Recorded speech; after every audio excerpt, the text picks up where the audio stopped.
Denne episoden er noe dritt. Audi har krasja, problemer med EU, problemer med vognkort, problemer med diverse etater her nede, og det er...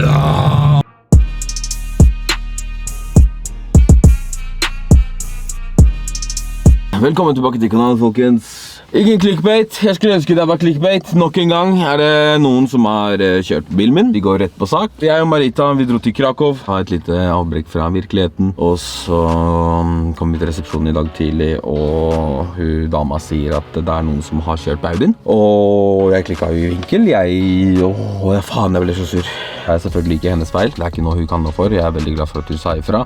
Han som kjørte på bilen min har lagt igjen en lapp, heldigvis, med kontaktinfo som bilen han kjørte, registreringsnummer, forsikringsnummeret sitt. Kjempebra. Da starter vi med å ringe han og fortelle at han er en stor jævla... Neida, vi skal være snille. Skal vi se her.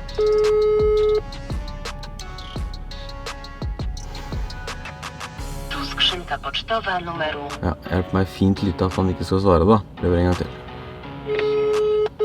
Tak, słucham. Tak, witam, czy ma przyjemność z panem? Tak, zgadza się. Witam, Oskar z tej strony. Trafił mi pan auto wczoraj wieczorem. Tak jest, no zostawiłem wszystkie dokumenty na recepcji. Tak, właśnie dzwonię tylko powiedzieć, że dziękuję za szczerość w ogóle, nie, że pan tak zrobił, że był pan na tyle ogarnięty, że naprawdę zostawił pan kontakt informacyjny i to wszystko, jeżeli chodzi o ubezpieczenie i tak dalej, więc bardzo dziękuję. Nie jestem zły ani nic. Wydaje mi się, że tak kurwa każdy się powinien zachować. No i bardzo jestem za to wdzięczny, więc naprawdę szacun, dziękuję ślicznie. Jestem akurat, zajechałem do Audi w Rzeszowie, czekam na wycenę szkód. Myślę, że najprawdopodobniej moja ubezpieczalnia się z panem skontaktuje. Nie wiem, czy albo po polsku, albo w języku angielskim, nie jestem jeszcze pewny, jak oni to ogarną. Nie wiem, jak to wszystko funkcjonuje. Pierwszy raz mi się takie coś przydarzyło, więc naprawdę nie wiem. No mi też. I to jeszcze z takim samochodem, także to dla mnie też... Nie, po to mamy ubezpieczenie, proszę pana. No nie, naprawdę tylko szczerze podziękować i szacunek na to, jak pan się zachował za to, nie? Po prostu, no naprawdę. Ciężka sytuacja, nie powiem, bo mówię, ja jestem akurat fanem motoryzacji, także... A, no to jak tak, no to zapraszam na kanał mu na YouTubie, będzie pan sławny. Nie, na pewno anonimowość, bo to tylko że no, ktoś mi trafił w samochód, to jest jednak jakiś content. Ale jakby nie było, bardzo dobrze się pan zachował, więc jeszcze raz dziękuję za to, więc jak mówię, jak coś będzie pan słyszał od mojej ubezpieczalni i tyle było. Zapraszam na kanał następny czwartek o godzinie 18 będzie filmik. Kurde, to nie wiem, czy dobrze, czy niedobrze, no chyba niedobrze, nie? Oj tam, dla mnie to content, Jezu, zdarza się, to po to mamy usłyszenie, proszę pana, więc nic się nie dzieje. No tak, no życie, No, co zrobić?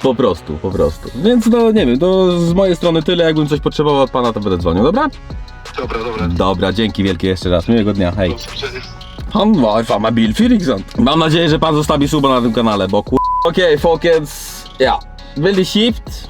Det sånne ting skjer, liksom, det min flaks, det typisk min flaks at sånne ting skal skje meg. Og igjen, det content. Tusen takk til alle haterne som her. Velkommen skal dere være. Takk for at dere drar visningene på denne videoen her. Setter stor pris på. Se gjerne reklamen når dere først er her, eller legg inn en sub i hvert fall. Jeg fremme hos Audi. Jeg står utenpå på parkeringsplassen, så nå skal jeg gå inn og spørre om når vi kan ta inn bilen for å ta en takst. Jeg går inn og gjør det, og så skal dere få se på skannene. Det er bare tatt bilder, og skal lage en takst og alt sammen. Jeg må vente på forsikringer og godkjenninger og helvete, så inntil videre så må jeg kjøre rundt med det her. Du ser det her, hele det her må byttes, og mest sannsynlig hele den, og så er det bare å håpe og be til gudene vet hvem om at bakskjermen ikke har tatt noe skade av dette her. Meg og min flaks på eventyr. Vi venter på hva forsikringene blir enige om, og så tar vi det derfra.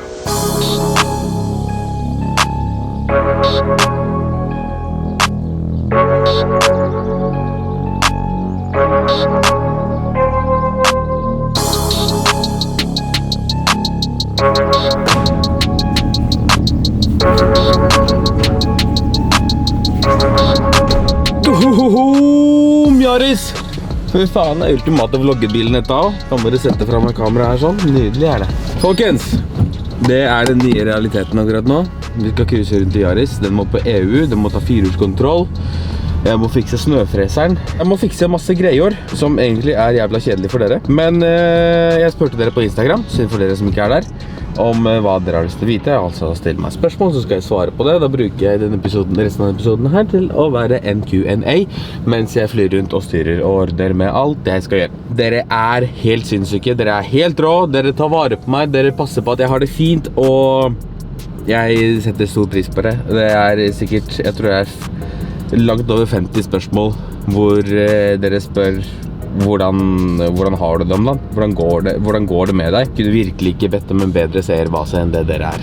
Dere er helt rå, og jeg blir helt satt ut hver gang. Men folkens, det er mye som foregår bak fasaden. Det er syke besteforeldre, det er utfordringer med livet, det er absolutt alt. Men jeg velger å liksom bare pakke det bak fasaden, for det har ikke noe med dere å gjøre. Men alt i alt, sett på ting jeg har, og hvordan ting forhåpentligvis utvikler seg fremover, så har jeg det bra.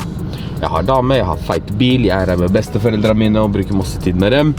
Jeg er fornøyd med hvor jeg er og hvordan jeg har det om dagen. Det eneste er internettmangelen. Jeg bruker over 24 timer på å laste opp en vlogg. Jeg får ikke spilt en podd sammen med Runar, og det irriterer han, det vet jeg. Unnskyld til alle som venter på promperommet, men vi kommer sterkt tilbake så fort det bare lar seg gjøre. Hvor lenge skal du holde deg i Polen? Det vet jeg ikke. Jeg er her på foreløpig ubestemt tid, og passer på besteforeldrene mine så langt det bare lar seg gjøre. Planene med R8 fremover. Jeg har sagt til dere at jeg skal lakkere grillen og hjula. Jeg får bare ikke ut fingeren, og så kommer ting som det der da, nå. Og bare, nei, nå skal du krasje dritten. Ikke at det er min feil, men det er fortsatt jævla kjipt. Det er så jævla unødvendig bruk av tid. Det blir i hvert fall å lakke hjula og grillen svart, for det vil jeg gjerne ha for å fullføre det der blacked out opplegget. Min drømmebil! Altså, jeg har så mange.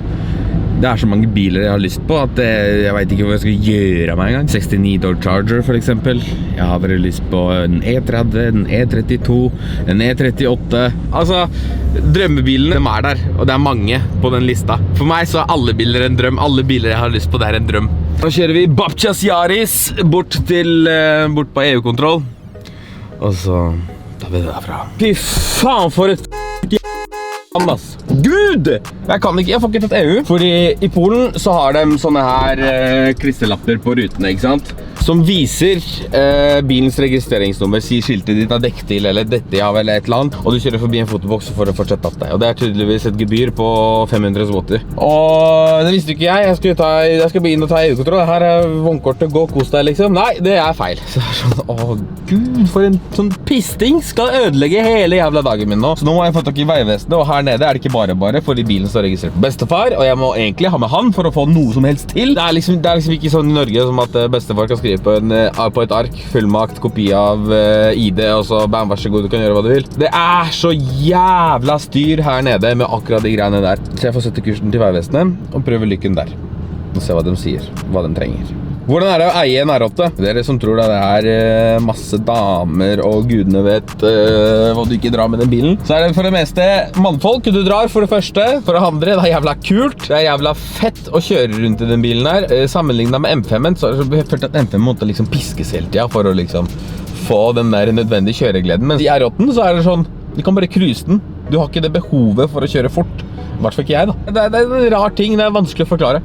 Men alt i alt så er det jævlig fett å eie en R8. Det er Santander som eier den. Jeg eier kanskje mattene inn i bilen. Det er mitt. Hva var den første jobben min? Avisbud for Aftenposten. Det var den chilleste griden jeg noen gang har hatt. Det var ferdig på skolen, og så skoleveien min hjem var forbi der de liksom satt fra seg avisene. Så var det liksom bare ta tak i tralla, laste på avisene, gå rundt nabolaget, sette tilbake tralla, hjem, chilleren, home and away, Seven Heaven på TV-en. Uff, Gud! Fy faen, jeg er gammel, ass. Fytti helvete, jeg er gammel. Hvor finner du motivasjonen og inspirasjonen din? Det er i mine nærmeste, som hele tiden pusher meg til å gjøre ting. Og det er det å se på andre youtubere som, altså hovedinspirasjonen min er Daily Driven Exotics. Det vet dere alle sammen. Damon Fryer er min nummer 1 forbilde, og jeg bruker han veldig ofte som motivasjon. Han startet virkelig fra ingenting, og gikk fra zero to hero på hva da, 10 år. Ja, det har tatt tid, men det ser ut som det tar tid på den kanalen her også, og det har jeg ingen problem med, så lenge, fordi det betyr bare at vi når ut til er faktisk de som vil se på kanalen. Hovedforbilde, hovedinspirasjon er Daily Driven Exotics og Damon Fryer. Vi drar og ser om vi får tak i den lappen.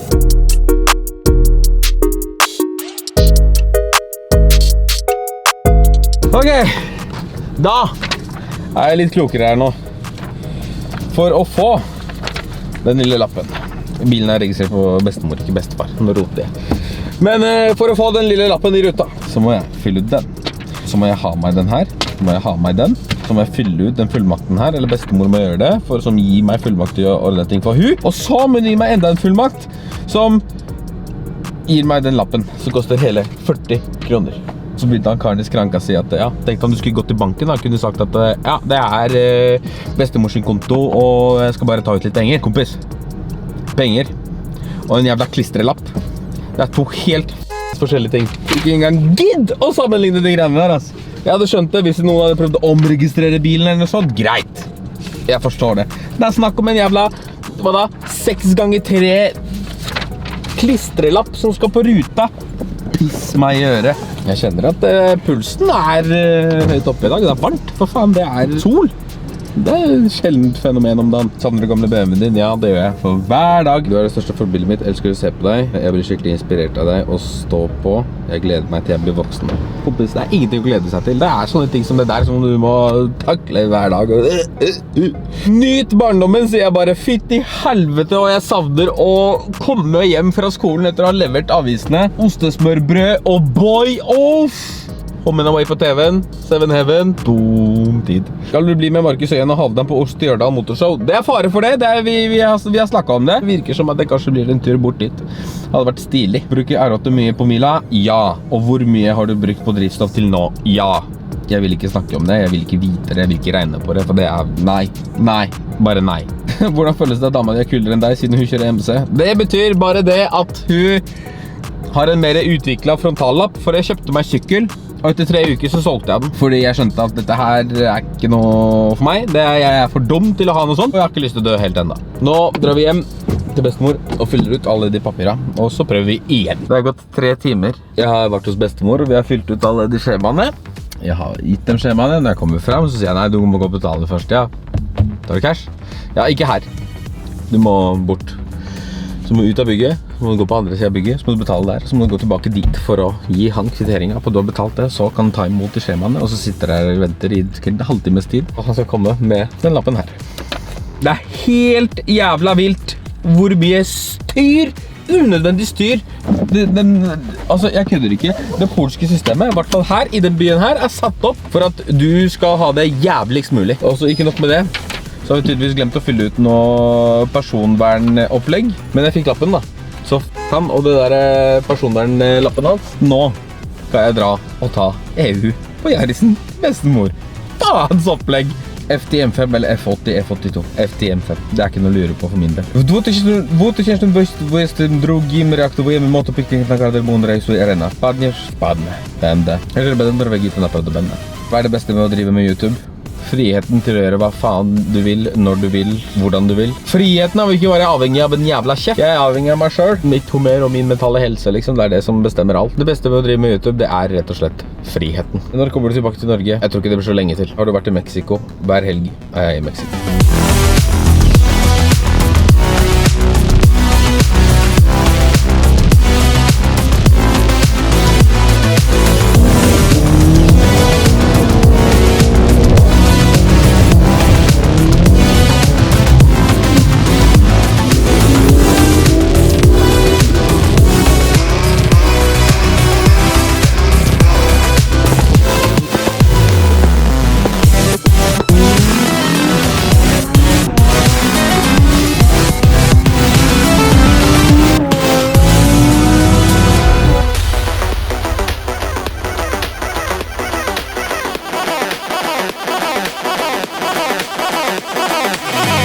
Hvilken av bilene du har eid har gitt deg mest minner? Det må være 540, E39 og M5-en, Ariel. Uten tvil i bilene jeg har hatt lengst og hatt mest turer med og alt mulig sånn. Co robisz w Tomaszowie i okolicach? Opiekuję się moim chorym dziadkiem i weekendowo wyjeżdżam do różnych miast, pokazuję co się dzieje. Motoryzacyjny w Polsce. Używam tej siatki znajomych, którą mam. Pokazuję to co się da. Hvis du hadde valgt en bil nå, hadde du valgt M5-en eller R8-en? Faen, det er to helt forskjellige biler. Det kan ikke sammenlignes. M5-en er mye bedre på mange områder, og R8-en er veldig mye bedre enn M5-en på mange områder. Men jeg tror jeg hadde gått med M5, ass. Faktisk. Det er mest fordi ingen av bilene jeg kommer til å ha fremover i tid kommer til å noen gang klare å måle seg med affeksjonsverdien til Ariel. Det kan vi alle være enige om. Den bilen var spesiell for meg. Da drar vi og tar EU. Nå kommer jeg og skal ta EU-kontroll, og alt tipp-topp stemning, og livet herlig. Og dere som har ført meg på opplegget vet at bilen her går på gass. Så jeg regner med at alt i orden, alt i vognkort og alt sammen. Og så tar han EU-kontrollen og bare, «Hei, hvorfor har du ikke sagt det fra at bilen går på gass?» Hva skal ikke du vite dette? Jeg trodde alt i orden. Nei, du må alltid si fra på forhånd. Ok, det visste jeg ikke, unnskyld, beklager. Og så sjekker han vognkkortet, gassen ikke der. Jeg bare, ok, greit, hva gjør vi da? Nei, jeg får ikke tatt EU-kontroll. Nei vel, greit, hva må jeg gjøre? Nei, du må tilbake til Vegvesenet. Det jo det Vegvesenet, holdt jeg på å si. Men så sjekket han i systemet, og da fant han at gassen i vognkortet. Men Vegvesenet har ikke skrevet det i det nye vognkortet når bestemor omregistrerte bilen på seg selv. Så nå må jeg tilbake til Vegvesenet for at de skal skrive gassen inn i vognkortet på meg. Så blir bilen godkjent, og så kan vi dra til firehjulskontroll.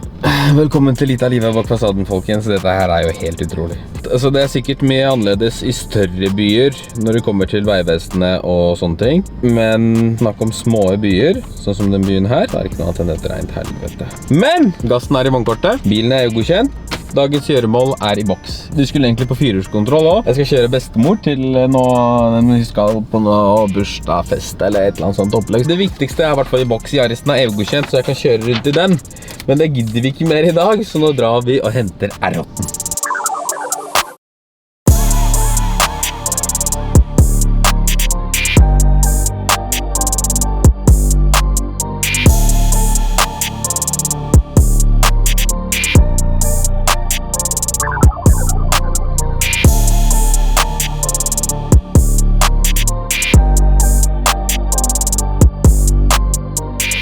Faen. Det grusomt. Det vondt i sjela. Hvorfor kjøpte du R8? Content? Ja. Jeg synes jo det en jævla stilig bil. Men folk mister det helt med tanke på visninger og alt sammen, så fort det en superbil inne i bildet. Så det var egentlig hovedformålet med den bilen. Og den gjør nytta seg. Veldig mange som spør om hvordan det går med bestefaren min. Og jeg setter veldig stor pris på det. Dere helt rå. Han har det veldig mye bedre nå. Når han var på sykehuset sist, så var det en ny hjerneblødning som gjorde at han ble dårlig. Men han var hjemme nå. Han kjente meg ikke igjen de første dagene, og det kjente jeg at det gjorde jævla vondt. Men det ting som utenfor vår kontroll, og det får vi liksom ikke gjort noe med. Jesteś Polski? Ja. Og det et tilka. Har du blitt bitt av Audi-basillen, eller tror du at du vil gå tilbake til BMW en gang? Jeg kommer uten tvil til å gå tilbake med BMW en gang. Fordelen med å eie en Audi nå at jeg kan snakke så mye dritt om det merket jeg bare vil. Akkurat på samme måte som jeg prater dritt om BMW og alle andre merker. Fordi jeg hater den der BMW er best, nei, Audi er best, nei, vet du hva, Mercedes er best. Det. Jeg elsker biler, og jeg foretrekker BMW, for det det jeg har vokst med, det de biler jeg kjenner best, det de bilene jeg synes det best deletilgjengelighet på, og sånn det. Vi alle forskjellige, smaken så bak igjen og hele den pakka der. Da må dere snart lære dere deres, folkens, fordi jeg drittlei av å høre sånn der, fy faen, BMW så mye bedre, fy faen, Audi så mye bedre. Tråkk på en Lego. Hva savner du mest fra M5-en? Plasten. Plasten inn i bilen. Det det jeg savner aller mest. Hva drømmen og formålet med YouTube-kanalen din? Det synes jeg veldig fint. Drømmen jo selvfølgelig å tjene money på de greiene her. Kunne reise rundt, vise forskjellige biler, kjøpe forskjellige biler, bygge forskjellige biler. Glede andre. Det å gi glede til folk når jeg selv sliter, ubeskrivelig. Jeg håper jeg har svart godt nok på deres spørsmål. Avslutningsvis, vi skal kjøre bestemor til festen hennes med stil i en krasja Audi R8. Det veldig fint, og igjen, velkommen til alle haterne. Tusen takk for at dere har dratt på visninger på den videoen her. Det setter jeg stor pris på. Da var bestemor trygt levert. Håper hun koser seg masse. Jeg håper dere likte denne episoden her. Veldig mye prating, men noen ganger så må det være sånn også. Når det kommer til skaden på R8, så kommer jeg til å holde dere oppdatert på både Instagram og her, så fort jeg vet noe mer. Jeg håper dere har koset dere. Jeg har ikke koset meg. Denne episoden noe dritt. Audien har krasjet, problemer med EU, problemer med vognkort, problemer med diverse etater her nede, og det holder på å flippe for meg, ikke sant? Mine flotte damer og herrer, tusen hjertelig takk for at dere så på. Husk å trykke liker og abonnere, og vi ses i neste vlogg.